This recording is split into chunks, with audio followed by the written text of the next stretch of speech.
Okay, so we're going to cover uniform acceleration and how to rearrange this equation, which is a bit trickier than other equations. You can't get away with putting this into an equation triangle. So the equation is v squared minus u squared equals 2a and s.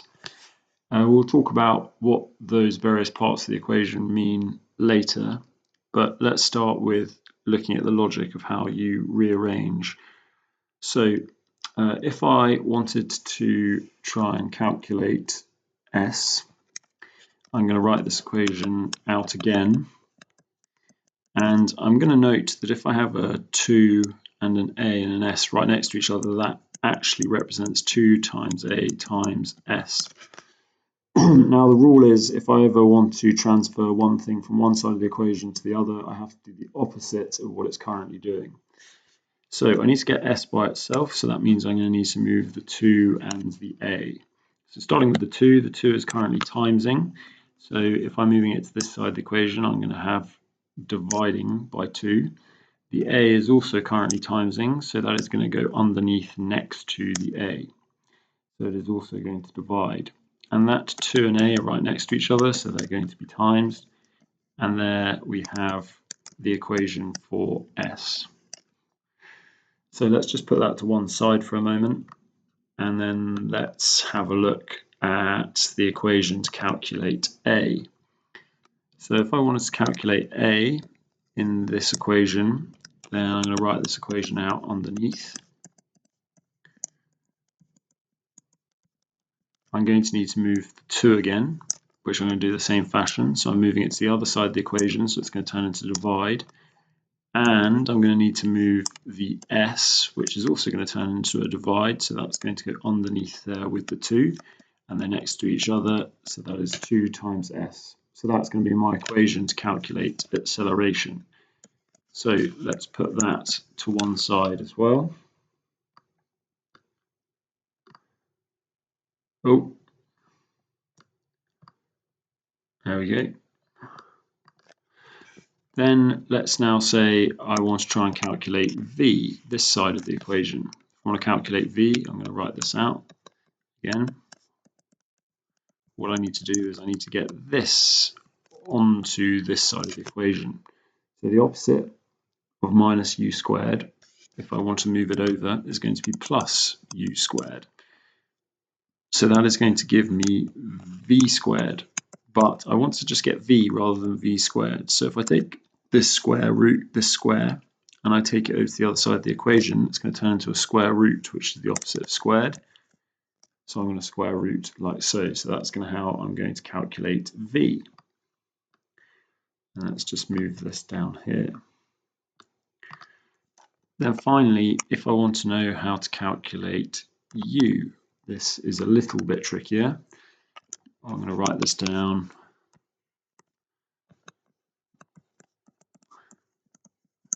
So I'm going to start off by moving the u minus u squared onto this side of the equation. So I turn that into a positive. Then what I'm going to do is I'm going to move this 2as over to this side of the equation, and it's going to turn into a minus. Then finally, what I'm going to need to do is I have u squared here, so I'm going to need to get this squared onto the other side, so it is going to be square root, like so. So therefore, that's going to be how I'm going to calculate u. So let's get that out of the way as well. Now what we're going to try and do is, I might not be able to get that out of the way. Now what we're going to try and do is we're going to try and use some numbers. So I'm going to have a little box here, which I'm going to work in. So let's say for example, I have an equation that is copying this equation here, but with numbers this time. And it is going to be 4 squared minus 2 squared equals 2 times 3 times 2. So let's see how this works. So my 4 squared is going to give me 16. my 2 squared is 4, so 16 minus 4 is going to give me 12. And then I have 2 times 3, which is going to give me 6, times 2, which is also going to give me 12. Okay, so if I want to try and calculate S, which I'm going to say is this 2 here at the end, then if you pause the video and see if you can have a go at doing this, and it should give you some feedback if you've done it correctly, because it will make sense, it will work out. Okay, so hopefully you've done that and you realize you've got to get this 2 and 3 onto the other side. So this is times 2, which is going to turn into divided by 2, and this is times 3, which is going to turn into divide as well. So that's 2 times 3, which is 6.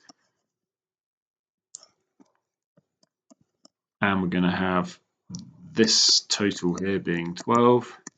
So 12 divided by 6 is going to give me 2. So we know that we've done that correctly, and that is mirroring this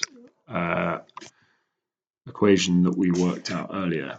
Okay, so then now let's say I want to try and calculate acceleration. So I'm going to do v squared minus u squared equals 2as. And I'm going to write that differently now as 4 squared plus minus 2 squared equals 2 times 3 times 2. And I want to try and work out what 3 is. So if you pause the video and have a go at see if you can do that.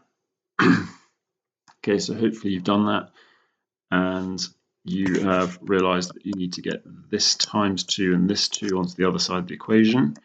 So I'm going to move this underneath. Opposite of times 2 is divide by 2. Opposite of times 2 again is divide by 2. These are next to each other, so that's going to be times 2. 2 times 2 is going to give me 4. Remember, this is 16, and 2 squared is 4, so 16 minus 4 gives me 12. 12 divided by 4 gives me 3, so I know I've done that correctly, and that is using this equation here. Then we're going to have a go at seeing if we can now calculate v, so that is 4 squared minus 2 squared equals 2as. So we're trying to calculate 4 now, so if you pause the video and have a go at this. Okay, so hopefully you've done that, and you realize you have to take this minus 2 squared onto the other side of the equation, turn it into plus 2 squared, and then you're going to need to take this square and turn it into square root on the other side, and then we can carry this out to see if we've done this correctly. So that's my mistake, sorry, that should be a 3 and that should be a 2. So we've got 2 times 3 is 6, times 2 is 12, and then we're going to have plus 2 squared, which is 4, is going to give me 16, and the square root of 16 is going to give me 4. Okay, and then finally, we're going to see if we can calculate u, which is going to be 4 squared minus 2 squared. We're trying to calculate this here, equals 2 times 3 times 2. Okay, so if you pause the video and see if you can remember how to do this one, which was a little bit trickier. Okay, so hopefully you've done that, and you realize the first thing you need to do is take this over to the other side of the equation to turn it into a positive. So 2 squared is at the end here, like so. And then you're going to need to take this, and that's adding to 2 squared. So the opposite of adding is going to be minusing. So you're going to need to minus 2 times 3 times 2 on this side of the equation. So we've got 4 squared, which is 16, minus 2 times 3, which is 6, times 2, which is 12. So that is going to give me an answer of 4.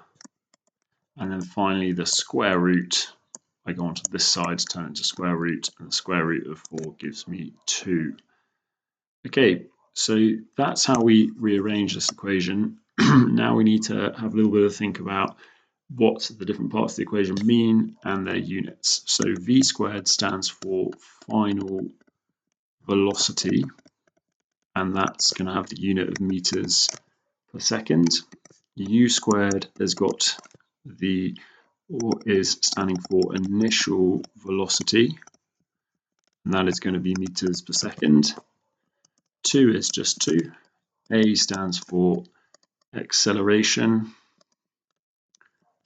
and that is going to be meters per second squared. And S stands for displacement, which is very similar to distance and is measured in meters.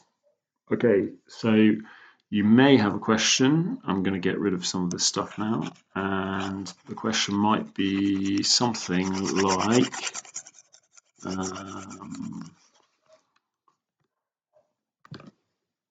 a car accelerates from stationary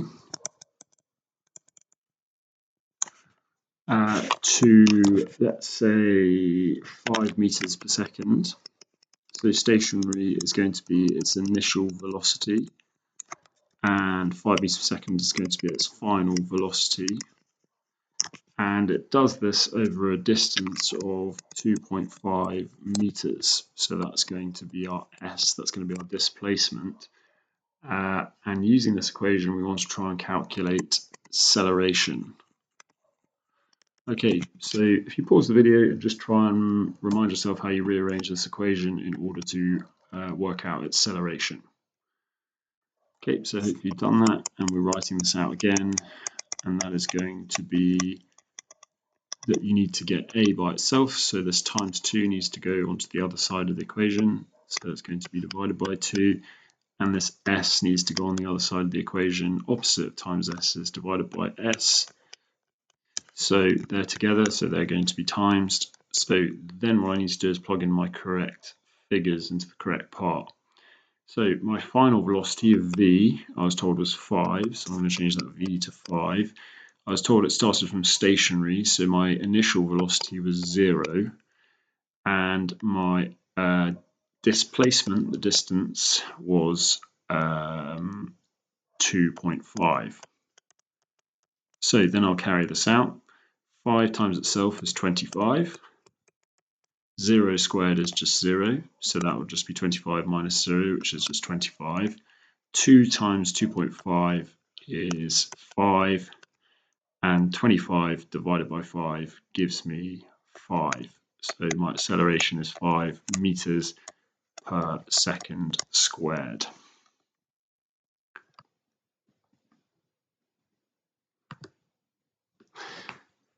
So another question that we could be asked could be that a car is accelerating from stationary again, and it accelerates to a final velocity that we don't know, but it was accelerating at a speed of 5 meters per second squared, and it accelerated over a distance or a displacement of 5 meters. So what's the final velocity? So if you pause the video and see if you can calculate what the final velocity is using this triangle, this equation here. Okay, so hopefully you've done that. You write that out. Final velocity minus initial velocity is 2as. So what we want to try and do is work out our final velocity, which is v. So I'm going to take this minus u squared, transfer it to the other side of this equation, so it's plus u squared, and then I will need to square root that answer. Okay, then I'm going to carry out this equation. So 2 times my acceleration, which is 5, and my distance, which was also 5. So 2 times 5 is 10, times 5 is 50. 50 plus u, which was nothing, 0, because we were traveling at 0 meters per second at stationary. 0 squared is nothing, so it will be the square root of 50, so I'll have to do that. So doing the square root of 50 on my calculator is going to give me 7.071 meters per second as my final velocity.